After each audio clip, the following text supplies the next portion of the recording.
Hello, beautiful people. Welcome to another episode of Living in Paradise. My name is Imaan. I'm your host, and I'm so excited to get into today's episode. As per usual, roll the clip, please.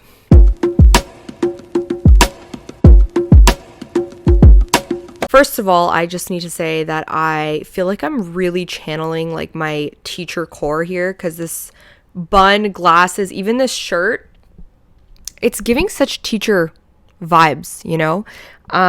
It's funny because I always wanted to be a teacher as a kid, so maybe this is just like the inner me coming out. I don't know. But I'm literally posted up here on the floor. I find this so comfortable for whatever reason.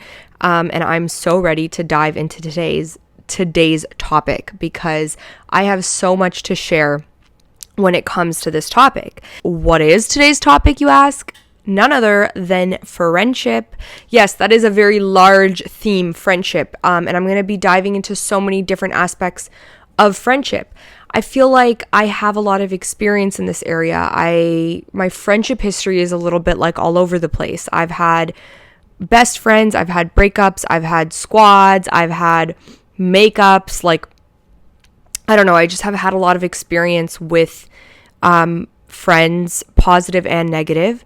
And so I thought I would just share the insights I've gained through that because I feel like friendships are so important. I think friends are just the support system you really need in life to help you get through life. Like that sisterhood or brotherhood, if you're a guy, like it's such a necessary outlet. It's just a sense of community. I think as humans, we need friends. It's part of our love and belonging needs, you know.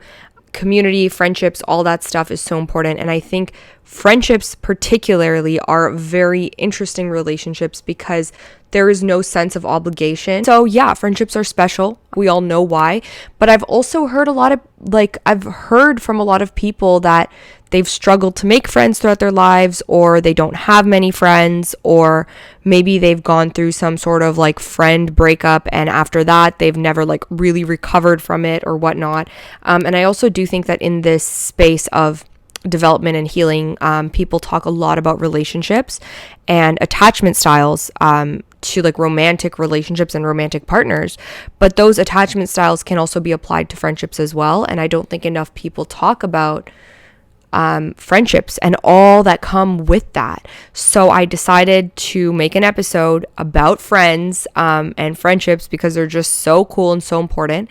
And I'm so excited to jump right into it. And that starts off with surviving breakups. Yes, surviving friendship breakups. First and foremost, you have to view friendships as real connection, real relationships. They are that, but I find that when people have friend breakups, they're almost ashamed, I guess, to grieve them, if that makes sense, or they don't treat it like it has such gravity, which is so ridiculous to me because friendships are very healing and they're such a lovely thing to experience. Nothing hits like getting with your girls, having a girls' night, watching a rom-com, spilling the tea, talking about your boy problems, talking about your boyfriend, like all of those things that like there's no one else in the world other than my friends who really can understand the way that I view the world, you know, and the things that I go through. Even just having someone to do things with that has no like romantic ulterior motive, just for the sake of having fun. It's just so healing and it's such a beautiful thing to experience. And I think that not enough credit is given when those things end. It's okay to admit that you're attached to certain people in your life that are not romantic partners. I mean, these are people who have brought so much to your life. And so when those things end, I think we need to give ourselves the space and the time to grieve them and to heal from that. And also we are going to be experiencing anxiousness, you know, sadness, anger. And so I just want to really highlight the fact that taking space to grieve a friendship is totally natural and not at all weak or weird in any way. But it's also really important to have the strength to realize that some friendships might not be serving you. If someone isn't treating you well, if you have a one-sided friendship, or if you simply just don't resonate with someone anymore, if you just don't align with them, it's okay to move on from that. And even if it's something that you don't want to let go of, but you know that it's something that will benefit you in the long run to kind of shed away, you have to have the strength to understand that. I also find that not a lot of friends actually break up. They just drift. Like, they just drift apart. I've actually had friendship breakups in my life. Like, I've had I'm literally like thinking back, it's so crazy because my best friend and I had a breakup, and it was like a literal, like, we talked, we like sat down at lunch, we like had a chat, you know, she asked me where I see like the kind of the future of our friendship, and I was like, I don't really know. I was like, I don't foresee myself like completely cutting you off, but at the same time, like right now, I don't know like where we stand, because we had our own like falling out and misunderstandings. Like, this is life, these things happen. And this girl is literally my best friend, by the way, so safe to say we got back together and now we're cool. But I feel like that's one of the healthiest friendships I even have, because I don't know if I've even had like an official breakup like that with any of my other friends.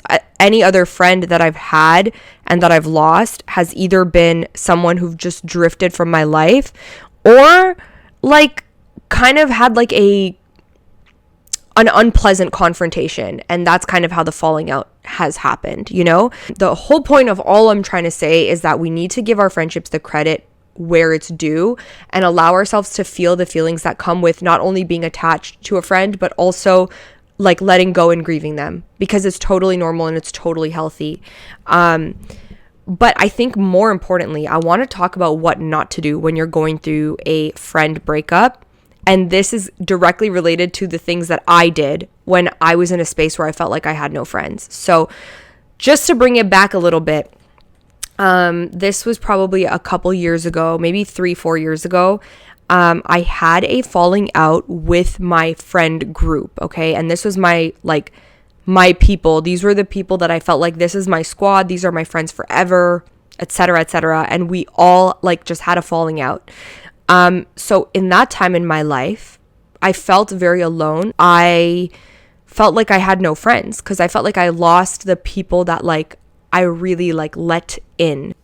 And what I ended up doing was almost rushing into like these other friendships. I was like pretty desperate for friends, even though I didn't show it. I don't think you could tell, but what I mean by that is I wasn't really going out of my way to find these people. It was more so like when I met someone who I clicked with, that friendship grew at a pace that like wasn't organic, because I was like, oh, I need someone to fill that void for me.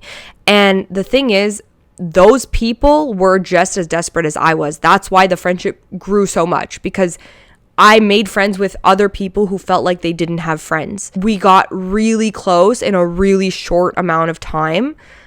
And needless to say, actually, the friends that I made during that small phase of my life are literally not my friends anymore, for good reason, because I don't think there was any thought into like whether we like have aligned values, or, you know, maybe there were certain things like I didn't know how to draw boundaries. So I kind of just let people cross my boundaries continuously, because I didn't know how to draw those boundaries, which is on me. Until those friendships just died down or went away, or maybe I didn't trust those people like internally, like deep down. But I was so desperate to have people to fill that void that they just became my best friend for the moment, you know? And I think it was the same for them as well. Like, we were both just desperate to make friends. I find that this happens with a lot of women, actually. I think a lot of us women, we like crave that connection. And if you feel like you don't have that in your life, you become susceptible to like meeting someone who probably is in the same boat as you, and then having this really inorganic growth in the sense of like how fast your friendship grows. And that's dangerous, because you don't actually know this person yet. You don't know if you can really trust them yet. You haven't really gotten to know them. You're just excited to have someone to fill that void. One of my biggest things about friendships is they have to grow organically. With us women, I also am going to say this, we find a lot of comfort in our vulnerability. Like, we're very we open up very quickly. Like, you can meet a girl in literally the bathroom and be like, oh my God, girl, like, I just broke up with my man, blah, blah, blah, and tell like all these deep things. And you can have those moments with girls. We do that a lot. And I think that can be mistaken for closeness a lot of the time. So, I mean, I have a friend right now, for example. The first time I met her, she was already telling me about like her issues with her boyfriend and all this stuff. And I don't think there's anything wrong with that, because that's literally just how we are. I don't even know how to explain. Like, a lot of us are very just open about those kind of things and about our feelings. But that is not to be mistaken for closeness. Like, just because you shared that with me, or just because you're open, and vice versa, maybe I share things about my life and I'm really open, that doesn't necessarily mean that I trust you. It doesn't mean that we're close. It doesn't mean I would invite you into my home. It's just us chatting.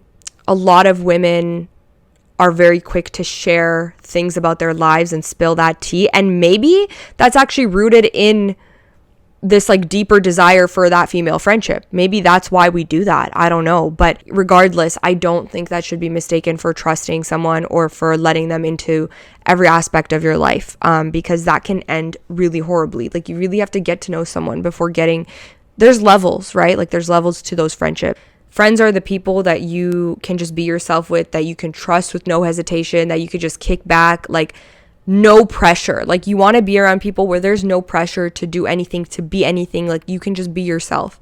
And that, it takes time to build that. It's not something that happens overnight. And another thing actually I want to add is, in a really weird way, like, during that time of my life, I was kind of going against my own intuition for the sake of having close friends. Like, intuitively, there were some girls that I kind of knew, like, the vibes are a little bit off and I don't know if I can fully trust this person. But I would kind of just shut that little voice off. Ladies, intuition never lies, okay? Please always listen to your gut, always. But I literally ignored my intuition just for the sake of having friends. And that's going to bring me to my next point, which is how to be alone. And this is why I kind of targeted the codependent girlies when I mentioned this at the beginning, because I was very much a codependent girly at that time in my life. So I didn't know how to be alone. I didn't find comfort in being alone. And that's why I craved closeness from other people, even if it meant that I didn't really know or trust them. And that also was very obvious in my relationship as well. It's not that I didn't know or trust my ex. I was just very codependent. This might sound familiar actually to a lot of you codependent girlies out there. Listen up, okay? If my ex, for example, decided that he wanted to go out or whatever, do his own thing with his own friends, it's almost like I had to have plans as well. Like, I had to make plans with my girls, or I had to have a friend come over, because the idea that I would just be alone, or the potential of me just being alone, just like was not comfortable to me. Of course, it's a good opportunity, especially if you live with your partner, when, you know, they might be doing something like you have a free house, you want your girls to come over. That's different. But for me, it wasn't just like an opportunity. It was like literally a need. It was like a necessity. And I think that's ridiculous. Like, you have to learn how to be alone, because that's also going to enhance the quality of your relationships, right? It's going to involve sitting through discomfort. It's going to involve unlearning patterns. It's going to involve breaking very deep-rooted patterns. It's going to mean turning your self-deprecating patterns and vices into self-soothing patterns. This can look like going out and watching your favorite movie alone, going out on a walk, listening to your podcast, watching your favorite videos, working on your hobbies, and not needing the presence of someone else in order to be able to do those things. Most importantly, being alone comes down to being able to sit in silence with none of these things and just existing. All of these things are also just distractions, right?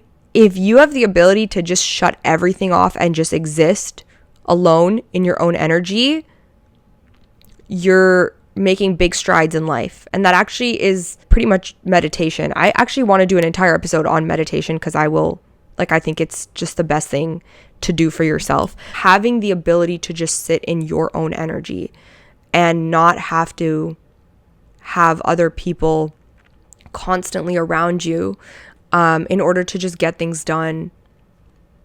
You have to push yourself to do those things. And I mean, obviously I'm not going super deep into it. Like I'm not a therapist or anything, but I'm just trying to shed light on the fact that it's going to come with a lot of discomfort, and it might involve a lot of uncomfortable feelings, and it also might involve a level of understimulation, right?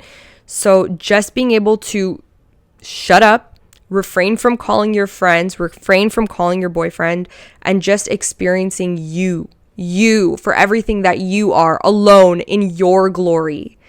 I don't think that there is a better way to describe this. And it is very difficult for people who have this anxious attachment or codependent pattern, whatever it roots from. I can understand, because I very much have that pattern myself, and I am still working on unlearning it. I've seen huge strides in my life, but I'm still constantly in the process of unlearning that, right? And it really comes down to just being okay in my own energy. That's it. Being loving, it literally is loving yourself. That sounds corny, but if I just am the person that I want to be, and if I'm just the person that I love the most in the world, why would I not want to spend time with myself? Think about it. Who are you? Look in the mirror and ask yourself who you are. Are you even remotely aware of the magic, like the pure magic that exists within you? I know this episode is about friendships, but I cannot stress that this is a huge piece of, like I said, any relationship. It's going to affect your dynamic in any relationship. So please listen to what I'm saying and really understand that, like, letting go of the need to have people fill your void, it's going to result in more authentic friendships. You're going to then be very picky and choosy with who you let into your energy. And that might actually be a lonelier path, right? It's always quality over quantity when it comes to friends. Obviously, if you have both, that's amazing and that's a huge blessing. But I would rather have like one really close friend than like 20 people who are just there to fill a void or just for the sake of convenience. And that's something that a lot of people don't really understand, or you kind of also just end up taking people for granted as well. Like, they're just there, but are you really connected with them? I don't know. Something to think about. And just to get a little bit more into the magic that is within you, it's gonna come with all those uncomfortable things. The tears, the pain, the discomfort of being alone is gonna result in finding yourself as a person. As corny as it sounds, just trust me on this. I'm not even sitting here and telling you to like do affirmations in the mirror or to pretend that you like things about yourself when you don't. I mean, I think those things are like, I think you should be doing affirmations and stuff, but I'm not sitting here and telling you to do all of that. I'm just saying, if you just turn everything off, just shut the fuck up, take time to yourself, clear your mind, and just be present with yourself, those are the moments, those are the real moments when you're going to start to notice what really exists inside of you and what you're capable of. You know, being able to remember who you are, those are the real moments that you start to fall in love with yourself. So really what I'm trying to say is stop running away from yourself. That's what I was doing for a very long time. I was running away from myself, and I was just putting my energy, my effort into other people instead of just grieving my friendships and being okay with being alone until I made a solid, good friend. I basically just found people that were just as desperate as me. And there's nothing, by the way, I'm not saying anything against those people. I'm just saying that they're not in my life anymore. I wonder why.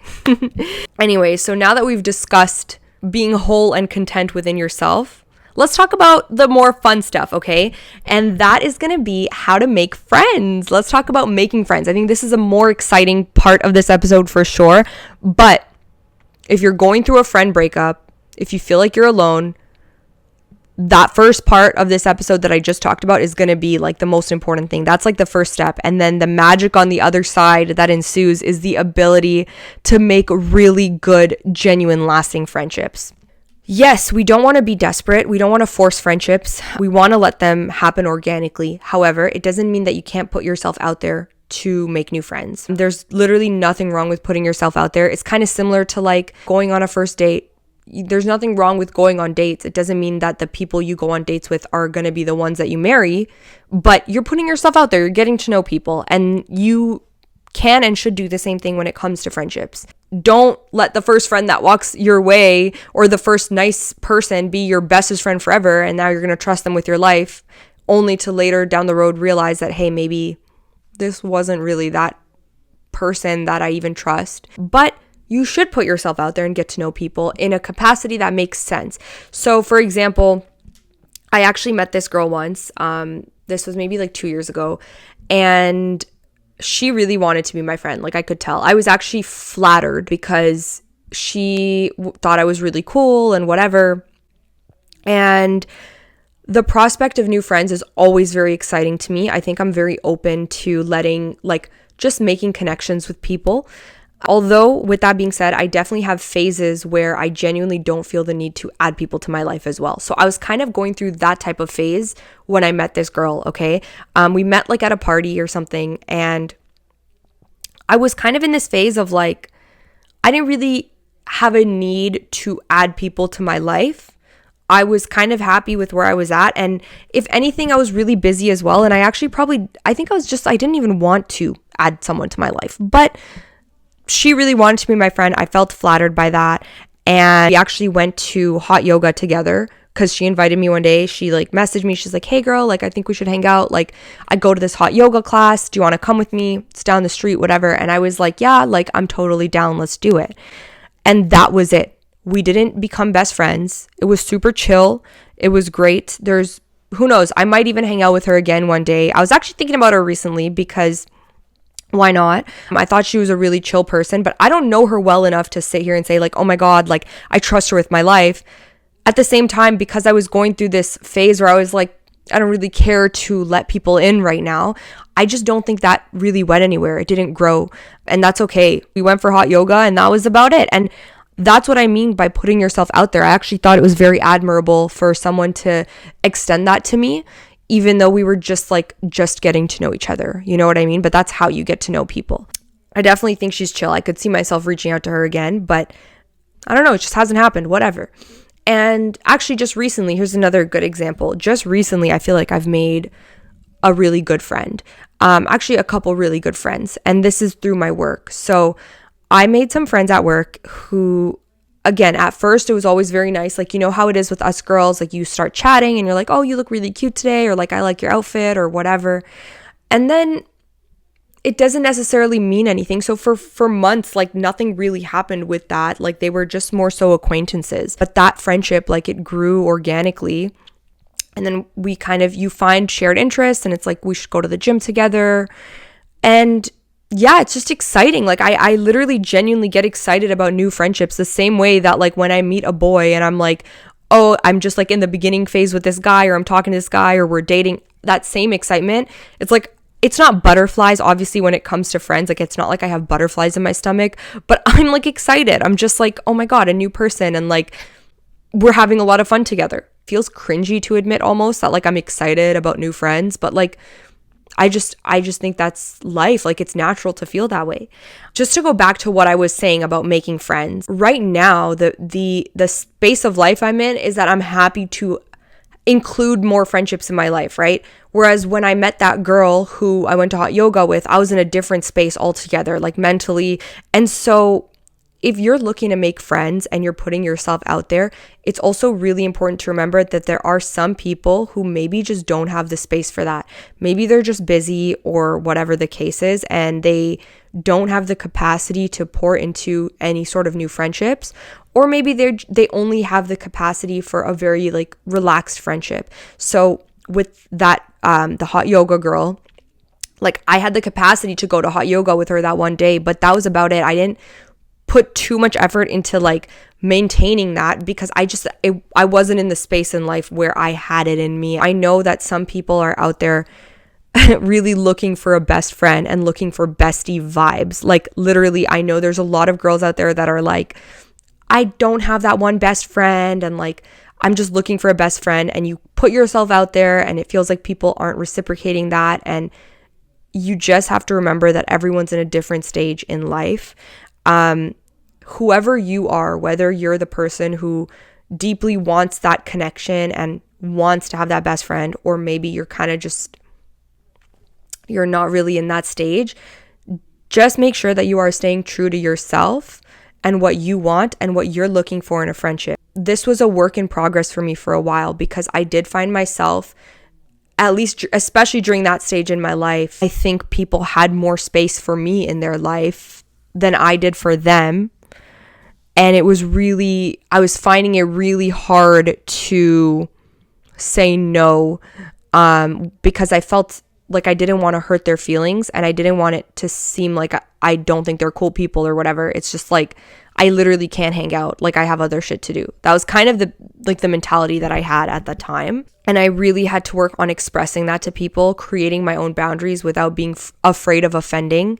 And I think that I'm blessed to have people who are so understanding of that and who were on the receiving end of that. Like, I'm thinking of one friendship right now, actually, who, like, literally, she just had more availability in her life than I did. With that being said, I don't think she was ever offended that I couldn't always hang out. I felt like I was constantly saying no. Like, she would ask me, hey, do you want to come out on this night? Do you want to come out on this night? And like, literally, it just didn't match with my schedule. I literally was always saying no to her. I was like, no, I can't. And then one day I told her, I was like, listen, this is nothing to do with you. I'm just really busy. I just think that the right people will understand the place of life that you're in, and they're not going to take it to heart or get offended that you might not be as available as they are, or your schedule just might not align or whatever, you know.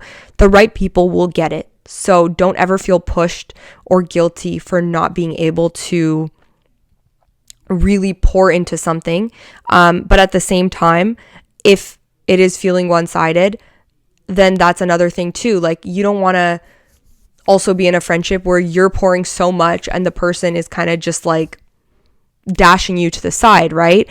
And there's a difference between someone being busy, or, you know, just having a whole life that they're doing and that they're dealing with, versus someone who you can't depend on and someone who has proven to you time and time again that you can't trust them, right? That is someone that you need to kick out of your life. But when people are busy and just doing their thing, like, you got to approach that from a place of understanding. And everyone has different stages in life. That's just how it goes. Another thing actually that is so important about taking the time to yourself and being alone is that it allows you to make like-minded friends. So for example, putting yourself in spaces that align with you and align with who you are and with what you value, you will meet other people in those spaces. It's such a good way to make friends, right? It's like literally just doing what you love will allow you to meet people who also love those same things. It's just a very logical thing to think about. If you love dancing, so you go to dance class, even if you go alone, you'll probably make friends there who love to dance too. And then you guys can go to dance class together. Pouring into yourself and into your hobbies will result in making new friends. Okay, next point. Now, this is a big one.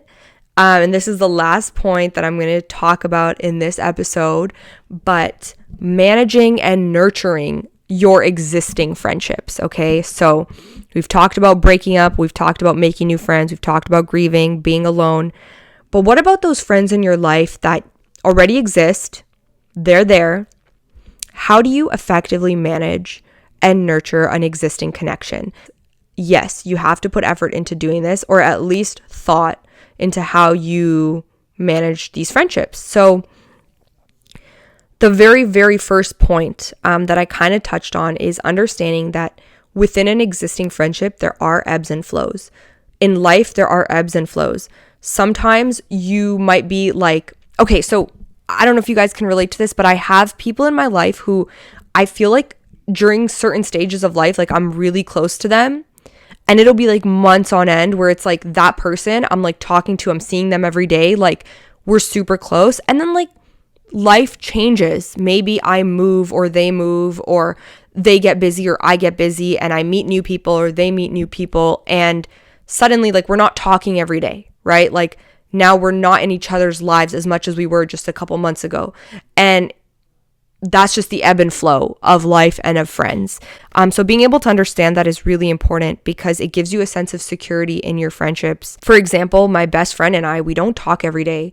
I mean, she's literally in Germany, like for an exchange program for school. And she's living her life. She's literally traveling with other people, and she is probably making friends out there. You know, she also goes to law school. So I also recognized that like life is just going to be different. Like we don't live close by. We don't hang out every day. Like our lives just look very different. And there's just such a sense of security that I have in my friendship with her that I don't think either of us are racking our heads over like whether we're still each other's friend. Like we just understand the ebbs and flows. And I actually really consider her to be my best friend, and I'm like almost certain that she considers me to be her best friend. It's so funny because someone actually recently asked me like, do you have a best friend? And the way I responded to that was so weird because I was like, I think so. And they're like, what the heck do you mean you think so? And I'm like, well, the thing is, like, I do consider her to be my best friend, but I also recognize that, like, okay, for example, she's in school, she has roommates, like, she might make friends and she might get really close to them, and she might share things with them that she never has shared with me, or she might have new experiences with them, right? We're not like in each other's lives every single day the way that we used to be. And I'm okay with that because I'm also going through life. I'm also meeting new people. I'm also sharing things with people that I may not have shared with her, right? I don't think that is something to feel insecure about or to feel weird about. And so that's why I said in my, like, I think I have a best friend because I'm like 99.9% sure that it's reciprocated. But for all I know, she might have made another friend in school who she feels so close to and might consider to be like her best friend, right? And so I think even the idea of having like one main like bestest friend in the whole world, like it's nice to have that connection with someone.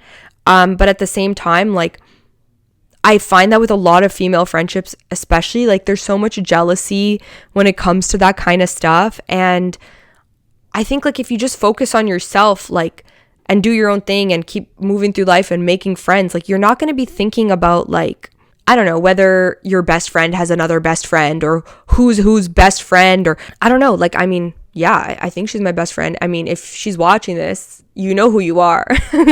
And she probably feels so elite right now that I'm like literally calling her out for being my best friend on this podcast. But yeah, like, I don't know. I think we both just recognize that there's other things and experiences and people in our lives that we're sharing our life with and that we're going through life with right now. But we still maintain our connection. We still message each other, even though she's out there in Germany traveling. There's just a lot of security in that friendship. I will say this, if I had the opportunity to live with her again, we actually used to be roommates. But if I had that opportunity, I know that I would take it. And I know damn well so would she. But that's not our current reality. We're not trying to force that either. And we're not trying to make it our current reality.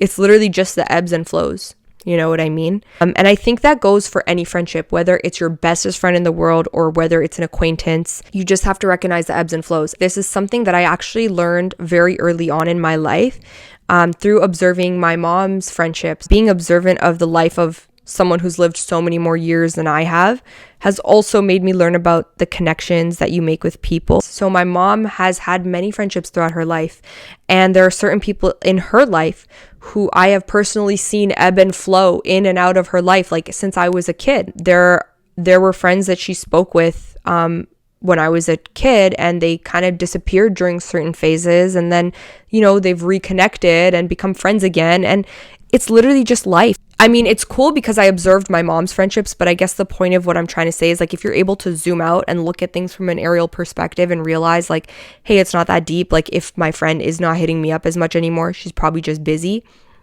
I actually feel like I have a lot of friends in my life right now, but they're not like active friends in my life, if that makes sense. Like, I have a few active friendships, like people who are actively in my life every day. And then I have some that are like friends for life who are busy, and I'm just like busy doing my thing. With that being said, there is a delicate balance between not putting too much pressure on a friendship, okay, versus not putting any effort in whatsoever. So you have to make your intentions known. And like I said, the right people will understand. But if you're completely like cold turkey, or if you are not dependable, or if you're just like really putting zero effort in, then you have to understand that the message you're sending is like that, like, it's just not something that is important in your life, right? There are certain friends who I may not have talked to, but like every once in a while, like I'll still send them a meme, or like I'll send them a voice note or send them a message. Like there's no bad blood. But if that's just the capacity to the effort that I can put in, then it is what it is. But if I'm putting zero effort, like completely zero, zilch, it's probably because I don't really care. Okay. There's also a point to note here that although any relationship is a give and take, there might be seasons. Now, this is very important, so listen closely. There might be seasons where one person is giving more and one person is taking more. Okay, seasons. This is very important to keep in mind, because I don't think it's healthy to keep a scorecard. Sometimes your friends are going through seasons where they might be taking more. They might need you to lean on. And then there are seasons where you might need them to lean on. It's not all, like, friendships are a give and take, but it's not always like a equal give and take at any given moment. Sometimes I'm giving more, sometimes I'm taking more. I recognize that. I one time had this friend who was heavily pouring into me, okay? I was at a really, really low place in my life, and this person showed up for me without a doubt every single time. Every time I called, they picked up. Every time I was crying, they showed up. They were there for me.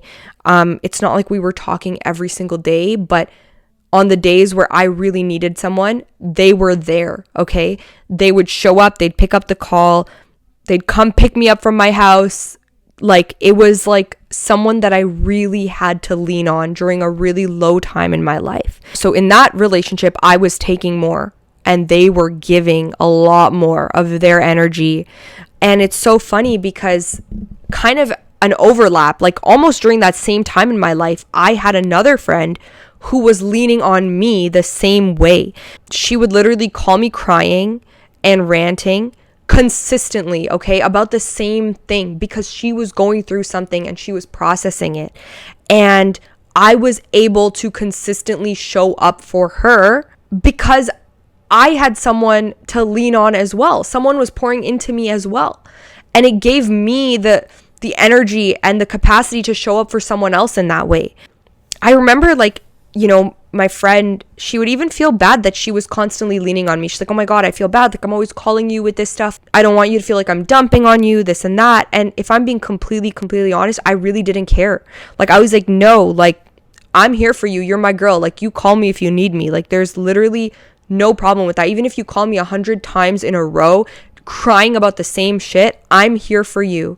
But I have to tell you that that was something that I learned because I had someone doing that shit for me. And it literally gave me the capacity to be that person for someone else, to the point where, like, I literally went back to that first person and I told them, like, hey, your friendship to me has really allowed and inspired me to be a better friend to other people in my life. There's no personal gain when it comes to just being there for your friend. But those actions that I was able to experience really, really resulted in a ripple effect. So I think there's so much beauty in that. I didn't pour back into that friend the way that they were pouring into me. I poured into someone else. And they probably have that energy to pour into another person.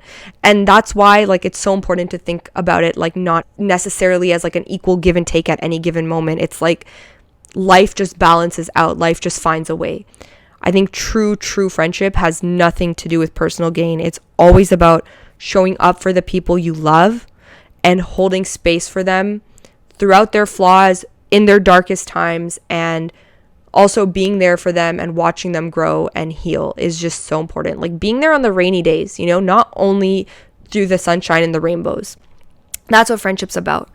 Another, like, really important thing to touch on in this moment is just that at the same time, if you don't have the capacity to show up for someone, that's okay too, right? Like, I had a friend who, when I was going through a breakup, like, she honestly couldn't show up for me, and she kind of just went radio silent because she felt a lot of pressure because I was really sad. And she felt pressure. She was, like, really busy in her life with school and with her relationships and with whatever was going on. She didn't have it in her to be that person for me. I don't need everyone to be there for me at any given moment. Everybody has their own life. So you have to be able to communicate with your friends, like when you can't show up for them. Like I said, she went radio silent on me and I was just so confused. I'm like, I literally didn't do anything. I'm literally out here at my lowest point. I don't think that's fair. But I think had she told me like, hey, listen, I'm here for you in this way, but I can't show up for you like to the level that you might need me to. I just have so much going on. I would have been so understanding. And even her going radio silent, to be completely honest, I was very understanding too. I was like, she probably just has shit in her life. But communication is so key.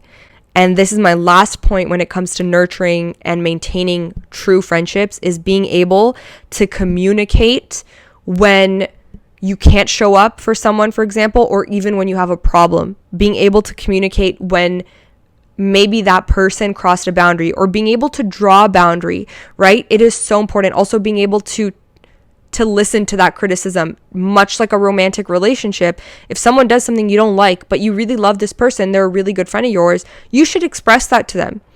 And if you're on the receiving end of that, where your friend is telling you like, hey, you did this and I don't like that, it might feel awkward for a little while, or you might feel a little like, weird about it. But for someone to be able to express that to you, it just means that they really care about you and about your growth and about your friendship. Because if they really didn't care, they would just not express anything. They wouldn't say anything and they would just move on. I think that's a very, very big part in being able to maintain friendships. Actually, this is something that I'm actively trying to learn how to do, and I'm actively pushing myself to do, because I found actually that even though I had like a huge anxious attachment style in my romantic relationships, I was super avoidant with my friendships. I don't know why. I just was like so scared to just be myself, to like take the mask off, to be in my most vulnerable state, or also to express things that maybe I wasn't cool with, right? And I think a lot of people get that way with friends, but you have to be able to have these hard conversations if you want these people to stay in your life. That just makes room for a very authentic friendship. It's just so important. And beyond that, if you have something nice to say to someone, or if you think someone's sick, like, why not express them? Life is too short to go through it without spreading love. You know what I mean? And I think that's what friendship is really all about. I hope that you guys go right ahead and call your BFFs now and let them know how much they mean to you and how much you love them. Because when you're in paradise alone, it's amazing. But when your people are there with you, it's even better. So yeah, that's pretty much all I have for today's episode. And I will catch you guys next time on part 2 of friendships, where I will be talking about red flags and green flags in prospective friends, or just friends in general, next week. Thank you so much for tuning into this episode of Living in Paradise. I will catch you next time. Bye.